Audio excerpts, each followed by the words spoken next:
imposed in Manipur. What do you want to say, sir? 2 lines, sir. It is suspended animation.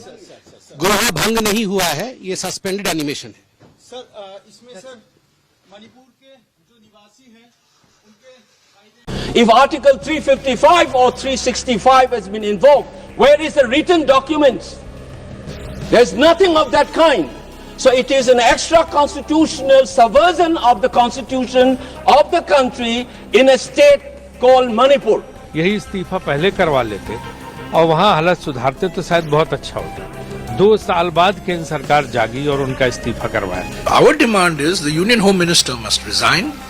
The Prime Minister must go to Manipur at the earliest. I will only say one thing, it's too little too late. After 2 years of people of Manipur demanding his resignation, their own party leaders demanding his resignation, the opposition asking for his resignation, yet violence continued. Yet you saw the Home Minister continuing to support Mr. Biren Singh.